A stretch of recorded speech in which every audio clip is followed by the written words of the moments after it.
everyone. My name is Louisa Latimer, and I am a social work student at the University of Wisconsin-Whitewater, and I'm going to be facilitating this grief support group.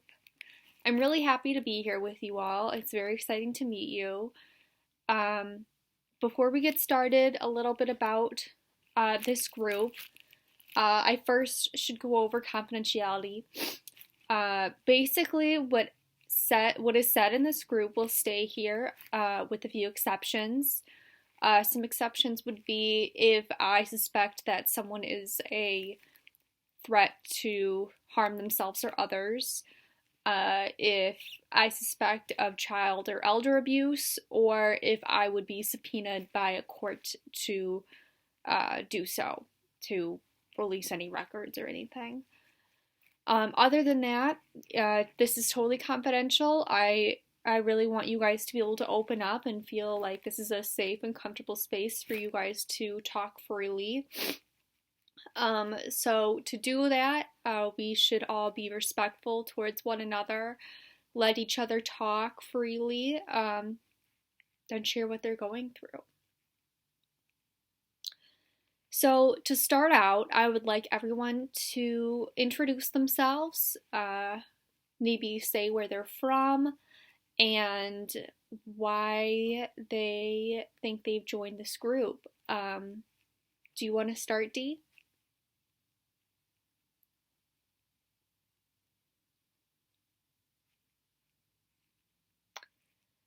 Yeah.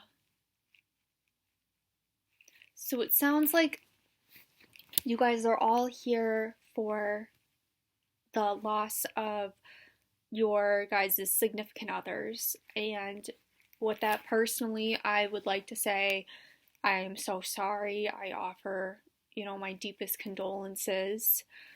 I personally have never lost a spouse. Obviously, I've gone through grief several times, and I believe I'm qualified to facilitate this, but I am not someone that's been directly in your guys' shoes. So I'm hoping to learn from you, as you guys should hopefully learn something from me. Hopefully, I'd like to hear what you guys think you'll get out of this group, but I personally hope that you guys are able to leave this group after 8 weeks and feel like you've gotten to a place, if you're not there already, where you can accept the loss of your significant other. Not ever be okay or happy that it happened, but trust in the fact that you will be okay and you can continue to live a life, a happy life, even though your significant other died. That's where I would want you guys to be 8 weeks from now. It's totally okay. It's not expected for you guys to be there now. But if you guys had to put yourself in a stage of where you think you are in accepting this loss, where do you think you'd be? Dee, do you want to start again?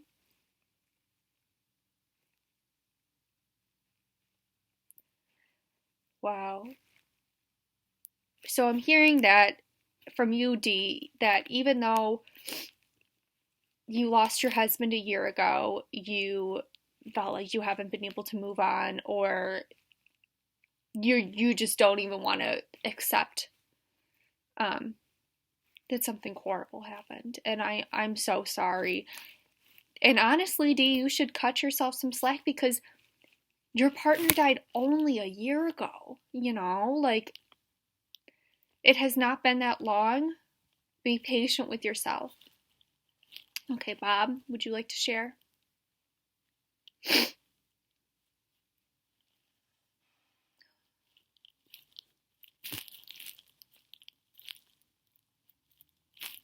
I can tell that you're pretty frustrated, Bob. Do you want to share more about that? I know. So I understand that your wife passed away pretty unexpectedly. She by the time she was diagnosed with breast cancer, it was too late. Wow. I can sense that you're angry. Are you angry just at the hospital for maybe not feeling like they didn't do all they could? Are you angry at yourself, at your wife, at anyone else? Mainly the hospital? Okay. Okay, thank you for sharing. Alice, would you like to share?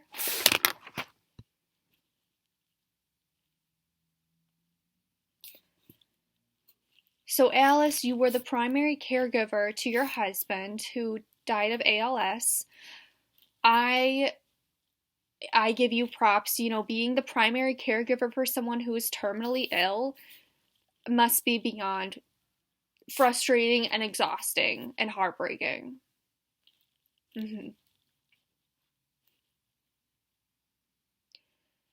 I'm hearing you say that you've come to terms with the loss. You know, that's really good. I think that obviously it depends for each person. However, sometimes people that have had their partner go through like a longer death of them being sick for a really long time and then passing, it is generally normal if you ever felt some sort of relief. Not that your partner, like, not relief that your partner passed away, but relief that they're not in pain anymore. Knowing that they're not in pain anymore sometimes is a relief. So it's totally natural that you're feeling that way. I'm glad that you feel comfortable to share that. Thank you. Ada?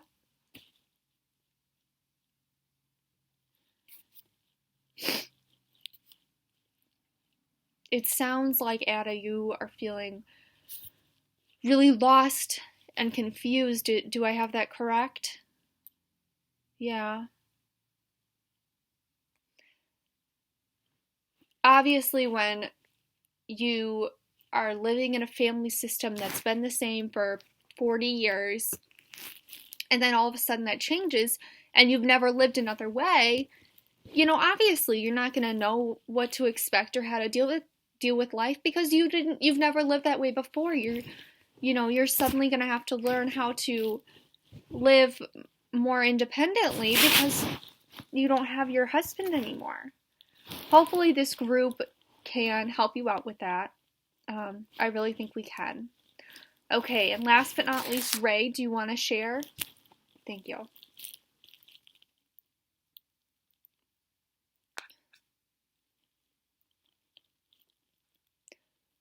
So Ray, I'm very sorry to hear about the loss of your partner, Tim.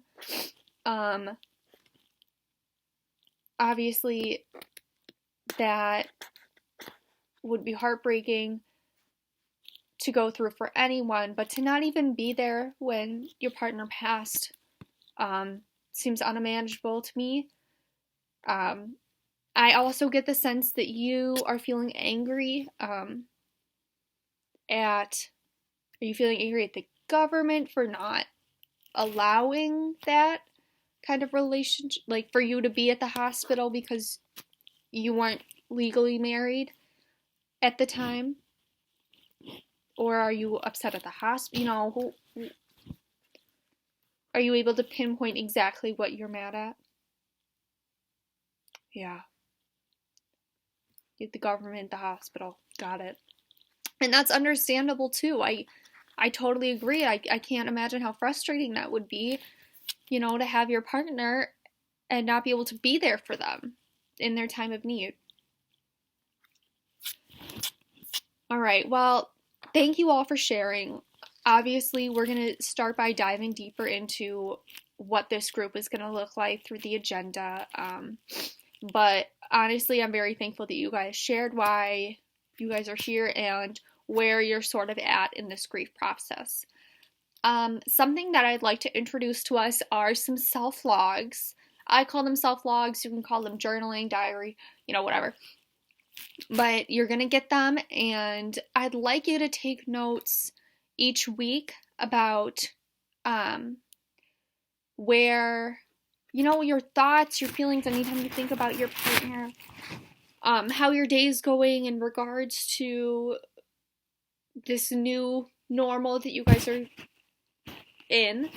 And maybe rate yourself that day for how happy you're feeling, maybe, or how content you are. Doesn't necessarily have to be happy. With 10 being, I'm at my happiest, I'm doing this is great, and 1 being, no, I am not accepting this is not my day at all. So I'll hand those out now. Another thing we'll be doing is honestly just talking to each other. I'm going to be sharing some coping skills that you guys will hopefully master and learn, and you guys can use at when you need it outside of this group. And third thing that we will hopefully do in this group is be able to share and swap resources for things that we find each other needing. For example, if one of the members is finding a harder time coping to, living by themselves, or, being maybe feeling lonely, we can talk about how we could properly, healthily cope with that in a healthy way. We can share resources with each other, advice when it's warranted. But I have a really good feeling about this group, and I hope that you guys do too. Alright, well, that is all that I have for this session.